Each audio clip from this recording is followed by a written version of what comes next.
인생의 갈림길에서라는 주제로 우리가 우주간 선택의 관점에서 말씀을 나누고 있습니다. 첫 번째 시간 믿음으로 선택하기를 살펴보았어요. 모세라는 인물을 살펴보았습니다.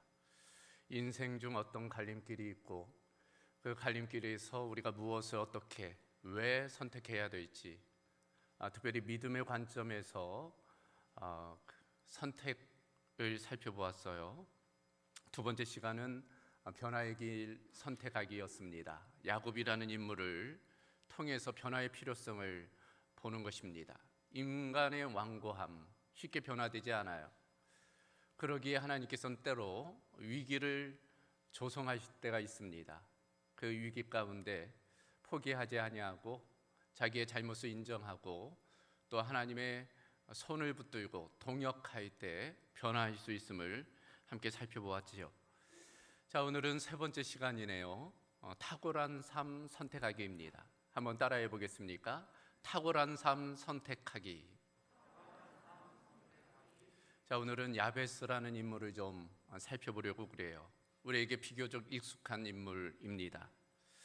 우리가 이사신방 하면 우리 교회는 이 야베스의 기도를 서각으로 드리게 되죠. 그래서 우리 성도들 가정을 방문해 보면은 이 야베스의 기도 서각들이 많이 있습니다. 한 20여 년 전에는 이 야베스의 기도, 브루스 윌킨슨의 야베스의 기도라는 책이 베스트셀러가 된 적이 있어요. 저도 그때 탐독했던 기억이 있습니다. 우리에게는 찬양으로도 익숙하죠.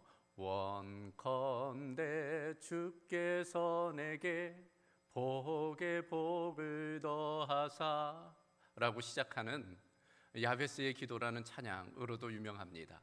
오늘 우리 호산나 찬양대도 이 야베스의 기도와 관련된 찬양을 한 바가 있지요.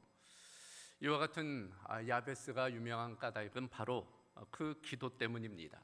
그가 드린 짤막한 기도, 그것이 우리에게 도전이 돼요. 특별히 탁월한 삶을 사는 데 있어서 도전이 되는 것입니다. 오늘은 그런 측면에서 야베스와 그가 드린 기도를 살펴보려고 그래요. 그것을 통해서 우리가 어떻게 하면 탁월한 삶을 살 수 있는지를 교훈 얻으려고 하는 것입니다. 자, 오늘 주신 말씀 함께 읽어볼까요? 역대상 4장 9절로부터 10절까지 말씀입니다. 역대상 4장 9절로 10절 말씀 우리 같이 한 목소리로 읽도록 하겠습니다. 야베스는 그의 형제보다 귀중한 자라. 그의 어머니가 이름하여 이르되 야베스라 하였으니 이는 내가 수고로이 낳았다 함이었더라. 야베스가 이스라엘 하나님께 아뢰어 이르되 주께서 내게 복을 주시려거든 나의 지역을 넓히시고 주의 손으로 나를 도우사 나로 환난을 벗어나 내게 근심이 없게 하옵소서 하였더니 하나님이 그가 구하는 것을 허락하셨더라. 아멘. 역대상 4장 9절로부터 10절을 우리가 함께 읽었습니다. 이 역대상이라는 것이 이스라엘 역사에 관한 기록이죠. 특별히 1장에서부터 9장까지는 그 민족의 족보가 나와 있습니다. 아담으로부터 시작해서 이제 아브라함에 이르러서 이스라엘 민족의 역사가 시작이 돼요. 출애굽에 관한 이야기, 또 왕국 건설에 관한 이야기, 바벨론 포로로 끌려갔다가 다시 귀환하는 이야기, 그런 내용들이 나와 있습니다. 수천 년을 이어온 족보가 기록되어져 있어요. 그 가운데 내용을 보면 500명도 넘는 사람들의 이름이 등장합니다. 알 수도 없는, 발음하기도 어려운 그런 이름들이에요. 아무개가 아들 누구를 낳고 또 그는 또 누구를 낳고, 그러니까 우리가 작심해서 성경을 읽고 또 성경을 공부하려다 하다가 이 역대상에 오면은 그만 지치게 되는 것입니다. 오늘 우리가 읽은 사장만 해도 그래요. 유다 자손의 족보가 나와 있는데 베레스, 헤스론, 갈미, 훌, 소발 등등의 이름들이 쭉 나오는 거예요. 한 40여 명쯤 되는 이름이 기록되어져 있습니다. 그러다가 갑자기 어느 한 사람의 이름에 와서는 멈추는 거죠. 그리고 유독 이 사람에 대해서 길게 언급하는 것입니다. 그가 바로 야베스라는 인물입니다. 그리고 다시금 아무 일도 없던 것처럼 또 족보가 진행이 돼요. 수아, 글룹, 무힐, 에스돈. 이 야베스라는 인물이 누구이길래 그렇게 간단하게 이름만 거론하고 지나가다 잠깐 멈추어서 이 야베스를 길게 이야기하고 있을까? 물이 흐르던 족보가 왜 잠깐 멈추게 된 것일까? 그걸 한번 생각해 보는 것입니다. 보통 인물은 아니었으리라 짐작해 볼 수 있겠죠. 평범한 인물은 아니었을 것입니다. 본문 9절만 봐도 야베스는 그의 형제보다 귀중한 자라라고 되어져 있잖아요. 귀중한 자. 예전 개역 한글판을 보면 존귀한 자라고 되어져 있어요. 그러니까 오늘 주제에 따르면은 어떤 탁월한 인물, 비범한 인물이었다는 것을 알 수 있습니다. 그러나 분명한 것은 야베스의 어떤 상황이나 환경, 그의 개인적인 어떤 능력이나 재능이 그의 탁월함을 가져다 주지는 않았다는 거예요. 오늘 우리가 말씀을 계속 진행해 나가면서 그 사실을 발견하게 될 것입니다. 그렇다면 무엇일까? 무엇이 과연 이 야베스를 탁월하게 만들었을까? 오늘 그것을 낱낱이 좀 살펴보려고 하는 것입니다. 야베스를 통해서 배우는 탁월한 삶의 세 가지 원리를 오늘 말씀을 통해서 보려는 것입니다. 그 첫 번째는 하나님을 신뢰하는 거예요. 한번 따라해 보겠습니까? 하나님을 신뢰하라. 탁월한 삶의 첫 번째 원리입니다. 자, 오늘 본문을 통해서 발견하는 야베스, 그 야베스를 통해서 주목해야 할 몇 가지 사실이 있어요. 먼저는 그는 특별한 능력의 소유자가 아니었다는 거예요. 특별한 재능이나 은사도 없었습니다. 그가 부자이거나 교육을 많이 받았다는 그런 내용도 전혀 없어요. 만약 그랬다면 성경 어느 부분에서라도 그런 언급이 있어야만 됩니다. 그러나 그에 대해서 성경은 침묵하고 있어요. 그러니까 지극히 평범한 사람이었다는 것을 우리에게 보여줍니다. 아니, 더 자세히 보면 오히려 이 야베스는 약점과 결함이 많은 사람이었다는 것을 깨닫게 돼요. 9절이 그것을 우리에게 보여줍니다. 9절 말씀을 보면 그의 어머니가 이름하여 이르되 야베스라 하였으니 이는 내가 수고로이 낳았다 함이었더라. 내가 수고로이 낳았다. 그래서 이름을 야베스라 졌다는 거예요. 실제로 이 야베스라는 단어는 히브리어 고통, 괴로움을 뜻하는 단어에서 온 단어입니다. 그러니까 수고로이 낳은 아들, 고통의 아들이라는 뜻을 가지고 있어요. 왜 하고 많은 이름들 중에 그런 이름을 지게 된 것일까? 성경학자들의 추측은 아마도 어떤 고통스러운 일과 관련되었으리라 그렇게 추측을 하는 것입니다. 당시 어머니의 상황이 그런 고통스러운 상황이었으리라. 그 아들의 장례를 생각하면서 그 어머니가 고통스러웠으리라. 이제 그런 짐작을 하는 것이죠. 이 야베스의 시대가 사사시대 어간이었다고 그래요. 이제 사사시대, 이제 정복 전쟁을 하지 않겠습니까? 아마도 그 아버지가 그 정복 전쟁 중에 전사한 것 같아요. 그래서 야베스의 이름을 누가 집니까? 그 어머니가 지잖아요. 보통은 아버지가 이름을 짓는데 어머니가 이름을 지었다는 것을 보면 아버지의 부재를 짐작해 볼 수 있어요.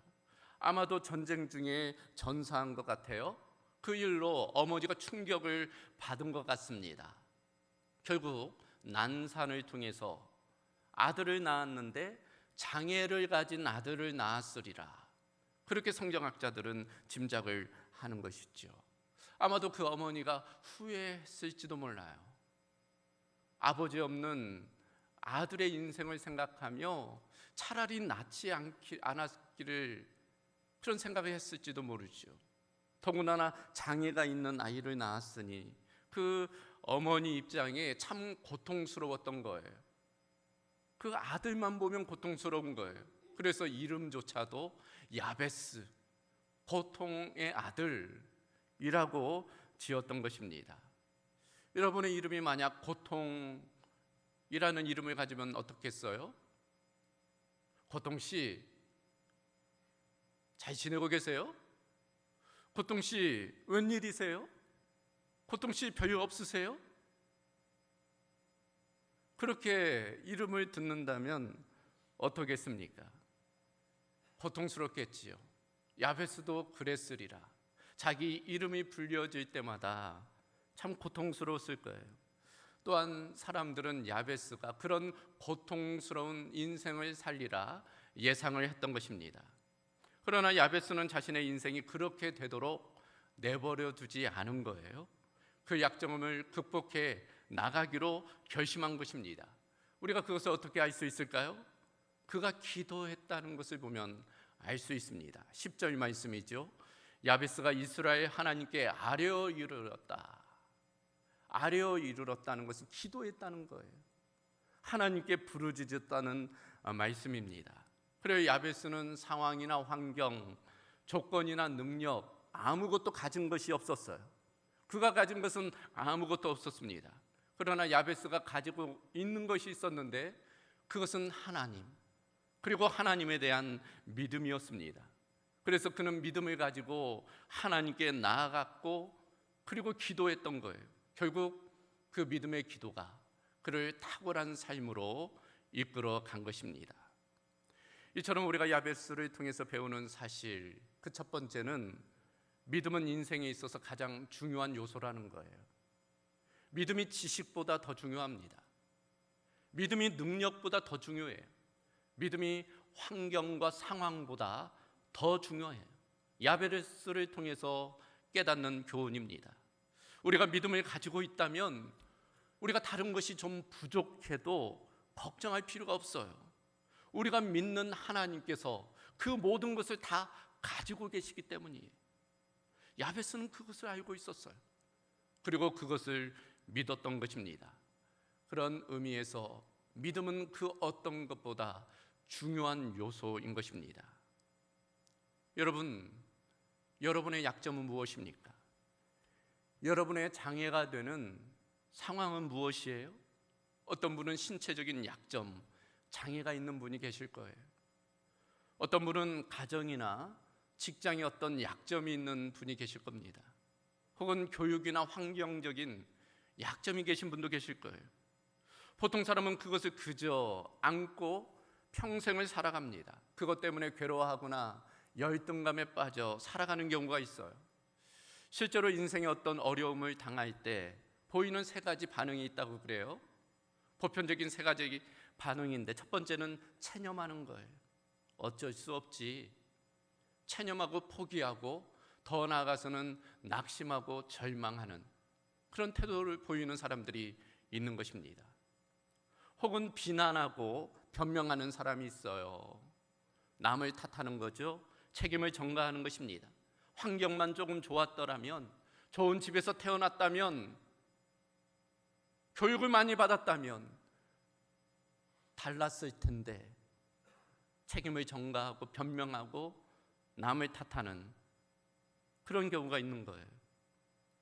그런가 하면 선택하는 사람도 있는 것입니다. 그 상황에서도 가능성을 선택하는 사람, 바로 믿음의 사람들입니다.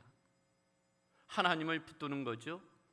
그리고 기도를 통해서 그 어려움을 극복해 나가는 사람이 있는 것입니다. 야베스는 바로 세 번째 인물이었어요. 선택하는 사람이었습니다. 그저 자기의 약점만 바라본 것이 아니라 하나님 안에서의 강점을 붙든 인물입니다. 그래서 믿음을 선택하고 기도를 선택했던 거예요. 이것이 야베스의 인생을 위대하게 만들었습니다. 야베스는 그렇게 기도했어요. 하나님, 남들이 저를 이렇게 생각하고 판단합니다마는 저는 그들의 생각대로 저를 제한하지 않겠습니다. 하나님께서 함께 하시면 저는 다른 인생을 살 수 있다는 것을 믿습니다. 하나님께서 저를 축복해 주십시오. 저의 지경을 넓혀 주십시오. 저는 하나님을 믿습니다. 탁월한 삶을 살기 위한 그런 믿음이 우리에게도 필요한 줄로 믿습니다. 우리가 그렇게 믿음으로 나아가면 야베스와 같이 우리는 위대한 타고난 삶을 살아갈 수 있는 것입니다. 여러분도 그런 믿음이 있기를 주님의 이름으로 소망합니다. 두 번째로 타고난 삶을 살아가는 원리, 그것은 원대한 꿈을 가지라는 것입니다. 따라해 보겠습니까? 원대한 꿈을 가지라.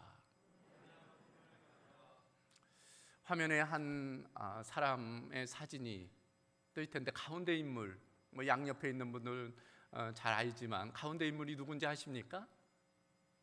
박준영 변호사라는 인물이에요. 우리에게는 재심 전문 변호사로 잘 알려진 인물입니다. 재심 사건들이 있죠. 그러니까 억울하게 이제 옥살이 했던 분들이 다시금 재심을 통해서 복권되는 이제 그런 일들이 있어요. 이 박준영 변호사와 관련된 영화 재심이라는 영화도 있습니다. 그러니까 삼례 나라 슈퍼 사건, 그리고 그 약촌 오거리 사건, 그거 재심을 통해서 우리에게 잘 알려진 인물, 그가 바로 이 박준영 변호사입니다. 근데 사실 이분이 원래는 불우한 삶을 사셨다고 그래요. 어려서 일찍 어머니가 돌아가시고 방황하기 시작했다는 것입니다. 그래서 중고등학교 때 많이 방황을 해서 퇴학을 여러 번 당했대요. 그래서 겨우겨우 고등학교를 졸업했다는 것입니다. 인생을 자포자기했다는 거예요. 그러다가 군 입대를 하게 되었는데 터닝 포인트가 됐다는 거예요. 변화의 기회가 됐다는 것입니다. 마침 대대장 한 중령의 운전병이 되었는데 그 중령을 통해서 영향을 받은 거예요. 육사 출신의 대대장이었는데 그의 말과 행동이 그에게 영향이 되었다는 것입니다. 그 전까지는 환경 탓하고 남 탓하면서 원망하며 절망하며 살았지만 그분을 통해서 이제 인생에 대한 책임을 지려는 마음을 가진 거예요. 나도 저런 멋진 인생을 살고 싶다, 그런 도전을 얻게 된 것입니다. 그래서 군 제대한 연후에 열심히 공부했다는 거예요. 그래서 사법시험을 합격해서 변호사가 되었다는 것입니다. 이제 변호사 개업을 하면은 형통하리라 생각을 했는데 그러지를 못하는 거예요. 고졸 출신이고 학맥, 인맥도 없다 보니까 사건을 수임하지 못하는 거예요. 그래서 이제 국선 변호사로 시작을 했다는 거예요. 그리고 조금 사람들에게 유명해지기 위해서 시작한 것이 재심 변호였다는 거예요. 처음에는 그저 좀 인기를 얻으려고, 그래서 많은 사건을 수임을 하려고 시작을 했다는 것입니다. 그런데 그 만난 사람들의 억울한 사정을 듣고서는 도전을 받았다는 거예요. 그들을 향한 진심이 생겨났다는 것입니다. 그래서 그 재심 변호를 최선을 다해서 하게 되고 승소하게 되고, 그래서 유명해지게 되었다는 것입니다. 억울한 사람들을 만나고 또 그들을 통해서 그 꿈을 키워나간 거지요. 그래서 사람들에게 영향력 있는 탁월한 삶을 살게 된 것입니다. 야베스도 마찬가지이지요. 자신의 상황, 형편, 개인적 능력은 열악했지만 그는 하나님을 신뢰했어요. 하나님을 신뢰한 가운데 하나님을 만나게 됩니다. 그 만남을 통해서 그는 하나님 안에서 소망을 발견하게 되지요. 꿈과 비전을 발견하게 되는 것입니다. 그래서 기도한 거예요. 하나님, 저는 좀 더 의미 있는 삶을 살고 싶습니다. 이왕이면 좀 더 가치 있는 중요한 인생을 살고 싶습니다. 그러기 위해서는 하나님, 제게 복을 주십시오. 복의 복을 더 주십시오. 저의 지역을, 지경을 넓혀 주십시오. 그렇게 기도했던 것입니다. 그래서 야베스는 평범한 인생을 살도록 자기를 내버려 두지 않았어요. 특별한 꿈이 있었던 것입니다. 하나님의 영광을 위해 살고 싶었어요. 이왕이면 하나님의 영광을 크게 드러내고 싶었던 것입니다. 그러기 위해서 축복을 구하고 지경이 넓혀지기를 구했던 것입니다. 많은 사람들이 목표 없이 꿈이나 비전 없이 살아가는 경우가 있어요. 정말 하나님께서 그런 인생을 원하실까요? 그러지는 않으실 것입니다. 하나님께서 우리를 창조하실 때는 특별하게 하나님의 형상과 모양으로 우리를 창조했기 때문입니다. 하나님은 우리를 향한 꿈이 있어요. 우리를 향한 비전이 있습니다. 우리가 그 꿈과 비전을 발견하고 그것을 이루기 위해 살아가야 되는 것입니다. 그럼에도 많은 사람들은 꿈을 꾸지 않아요. 원대한 비전을 가지지 않는 것입니다. 왜 그럴까요? 몇 가지를 볼 수 있는데, 먼저는 두려움 때문이지요. 나는 그렇게 할 수 없는 사람이야. 나 같은 사람이 뭐 그런 일을 할 수 있어. 분수를 알아야지. 내 능력을 보나 형편을 보나 나는 그저 이 정도로 사는 것이 당연해. 그저 매일 감지덕지하면서 살아가는 그런 경우가 있어요. 그리고 그것을 겸손으로 생각하는 경우가 있습니다. 그러나 여러분, 이건 겸손이 아니에요.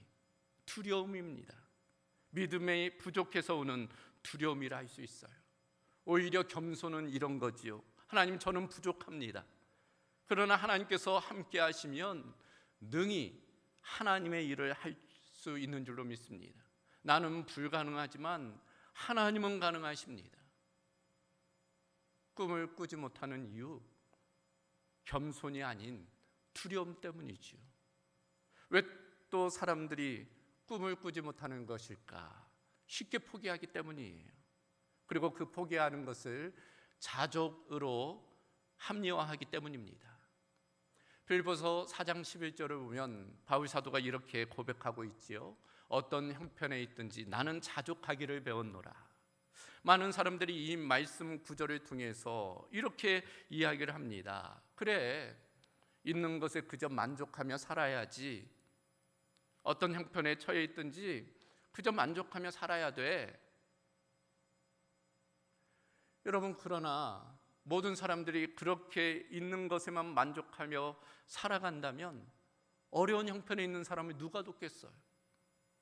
억울한 일 당한 사람을 누가 위로하겠습니다? 죽어가는 심령을 누가 구원하겠어요? 사회의 부정과 불의를 누가 바로잡겠습니까?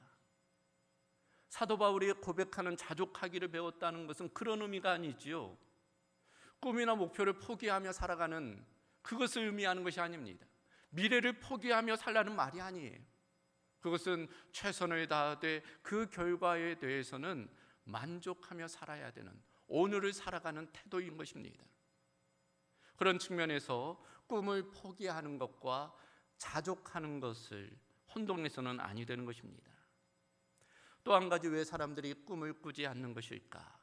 대가를 치르려 하지 않기 때문이에요. 소위 게으름과 나태 때문인 것입니다. 그래, 나는 내가 할 수 있는 그 작은 일로 하나님을 섬기겠어.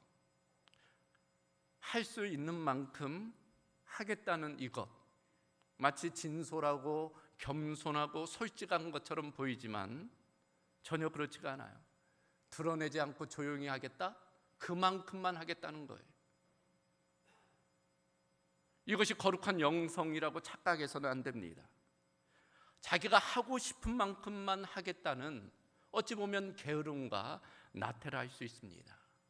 우리는 도전해야 돼요. 하나님을 향한 위대한 꿈을 꾸고 그 꿈을 위해 도전해 나가야 되는 것입니다. 야베스는 그랬어요. 분명 환경, 상황, 개인적인 능력은 부족했지만 하나님 안에서 특별한 꿈을 꾸었던 것입니다. 그리고 그 꿈을 이루어 나간 거예요. 우리도 마찬가지입니다. 우리 안에 있는 두려움, 쉽게 포기하는 마음, 그리고 게으름과 나태를 극복하고 하나님의 위대한 꿈을 우리가 발견해야 할 것입니다. 그럴 때 하나님의 사람으로 또 하나님의 위대한 사역들을 이루어 가게 될 것입니다. 마지막 한 가지 더 탁월한 삶을 사는 마지막 원리, 그것은 기도입니다. 구체적으로 기도하는 거예요. 한번 따라해 보겠습니까? 구체적으로 기도하라. 그리고 하나님에 대한 믿음, 그리고 그 하나님 안에서의 참된 소망, 꿈을 발견한 후에는 이제 실제적으로 기도하는 거예요. 구체적으로 기도하는 것입니다. 실제로 야베스의 위대함은 그의 단순한 기도에 있어요. 그 기도가 위대한 삶의 열쇠였습니다. 야베스가 어떻게 기도했어요? 우리 한번 다시금 10절 말씀 같이 읽어보도록 하겠습니다. 야베스가 이스라엘 하나님께 이르되 주께서 내게 복을 주시려거든 나의 지역을 넓히시고 주의 손으로 나를 도우사 나로 환난을 벗어나 내게 근심이 없게 하옵소서 하였더니, 야베스의 기도입니다. 짧은 한 문장의 기도이죠. 그것이 야베스의 인생을 바꾼 것입니다. 어떻게 기도했을까요? 먼저 하나님께서 구체적으로 역사해 주시도록 기도했습니다. 그의 기도의 특징이에요. 기도가 분명했습니다. 명확했어요. 단도직입적으로 기도했어요. 빙빙 돌리면서 한 거 아니에요. 무슨 이야기인지, 뭘 원하는지 하나님께 명확하게 구체적으로 기도한 것입니다. 저도 가끔씩 자녀들과 이야기할 때가 있어요. 어느 때는 자녀가 뭔가 원하는 것이 있는데 명확하게 이야기하지 않는 그런 때를 보게 돼요. 아빠 하면서 이리저리, 그래 도대체 뭔데, 뭘 원하는데, 알아야지 들어주죠. 알아야지, 부모가 알아야지 그거에 대해 응답할 수 있는 것입니다. 우리도 마찬가지. 하나님께 기도할 때 구체적으로 명확하게 기도해야 돼요. 두리뭉실 추상적으로 좋은 게 좋은 거라고 그렇게 기도해서는 아니 되는 것입니다. 실제로 수세기 전 야베스가 한 기도가 이 역대상 저자의 시대에 와서 이렇게 기록될 수 있었다는 것은 그 기도가 얼마나 구체적이고 명확했는지를 보여주는 대목이에요. 그것이 우리의 손에까지 오게 된 것입니다. 여러분의 기도는 어때요? 하나님께 대한 여러분의 기도는 명확하십니까? 원하건대 구체적으로 명확하게 기도할 수 있기를 바랍니다. 이런 이야기가 있어요. 어떤 사람이 죽어서 천국에 갔다고 그래요. 그랬더니 베드로가 영접하면서 천국을 구경시켜 주는 거예요. 이곳 저곳 다양한 곳, 천국의 아름다움을 보는 거죠. 근데 어딘가를 지나가는데 베드로가 그냥 지나가려고 하는 거예요. 큰 창고인데 베드로가 그냥 스쳐 지나가는 것입니다. 이분이 물었다는 거예요. 아니 도대체 여기가 뭔데 왜 그냥 지나가시냐고, 보면 좋겠다고. 근데 베드로가 그러는 거예요. 보지 않는 것이 좋을 건데요. 근데 이분이 고집을 하는 거예요. 꼭 보고 싶다고. 그래서 문을 열어 들어갔다는 거예요. 그랬더니 많은 선반들이 있고 그곳에는 아주 다양한 그런 물건들이 포장되어 있다는 거예요. 그리고 그 포장에는 이름표가 붙어 있었다는 거예요. 살펴보니까 자기 것도 있더라는 거예요. 아무개. 그래서 물건들이 막 쌓여 있더라는 거예요. 이게 뭐냐고. 이것이 하나님께서 선물로 주려던 것이라고. 근데 왜 여기에 있냐고. 구하지 않아가지고, 구체적으로 구하지 않아가지고 그냥 여기에 쌓아두었다고. 그래서 그 사람이 그렇게 생각했대. 정말 보지 않을 걸 그랬다고. 차라리 보지 않을 걸 그랬다고. 여러분, 우리가 기도하지 않으므로 받지 못하는 것이 너무 많은 거예요. 주님께서 말씀하셨죠. 구하라, 그러면 주실 것이다. 야고보 사도도 말씀했습니다. 너희가 얻지 못함은 구하지 아니함이노라. 구하지 않기 때문에 얻지 못하는 것입니다. 야베스는 자신의 인생의 필요를 하나님께 구체적으로 역사해 주시도록 구했던 거예요. 우리도 그런 구체적인 기도가 필요한 줄로 믿습니다. 더불어 야베스는 어떻게 구체적으로 기도했을까요? 하나님께서 그 인생 가운데 임재하시기를 기도했어요. 그의 기도를 다시금 들여다보면 주여 내게 복의 복을 더하사 나의 지역을 넓히시고 나를 도우사 라고 되어져 있는데, 여기 보면 내게, 나의, 나를, 이런 표현들, 원문에 따르면 이것은 나와 함께 라는 의미가 있어요. 그러니까 이 야베스는 자기의 기도를 통해서 하나님께서 함께 해주시기를 구한 거예요. 하나님, 저는 당신과 함께 하기를 원합니다. 나의 생각, 나의 판단, 나의 선택, 나의 행동, 나의 삶, 모든 것에 당신이 함께 하시기를 원합니다. 하나님의 임재를 구한 거지요. 하나님의 얼굴을 구한 것입니다. 그런 기도가 필요해요. 하나님께서 우리의 삶 가운데 임재해 주시기를 구하는 거예요. 그것이 우리에게 최선이기 때문입니다. 언젠가도 말씀드렸지만 지난 교회에서 한 청년이 미국으로 박사학위 받기 위해 유학을 가게 되었어요. 식사를 하면서 다 준비했니? 물어보니 준비했다는 거예요. 한 가지만 더 챙기고 갈 게 있다면 뭘 챙기고 가겠니? 뭐라고 했다고요? 엄마를 챙기고 가고 싶다는 거예요. 엄마는 everything, 모든 것이기 때문이에요. 하나님이 우리의 모든 것이 됩니다. 그래서 우리의 기도의 중심은 하나님이 나와 함께 하시기를, 하나님의 임재를, 하나님의 얼굴을 구해야 돼요. 그럴 때 하나님께서 그 얼굴을 우리에게 향하사 평강 주시고 은혜 주실 줄로 믿습니다. 한 가지 더, 어떻게 구체적으로 기도할까? 야베스를 통한 교훈은 하나님께서 도와주시기를 구체적으로 구하는 거예요. 오늘 본문을 보면 주여 주의 손으로 나를 도우사 라는 표현이 나오지요.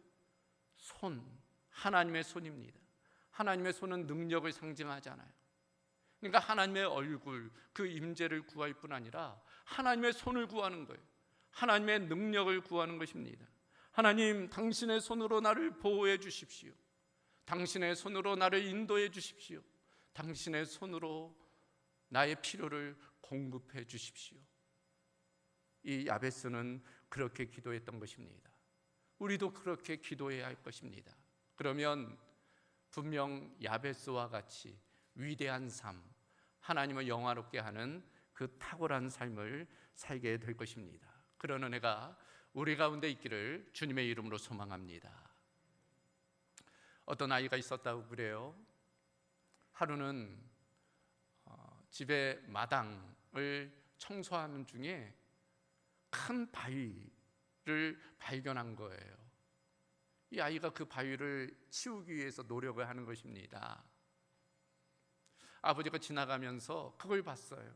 그리고 아이에게 격려합니다. 최선을 다해라. 아이가 최선을 다하는 거예요.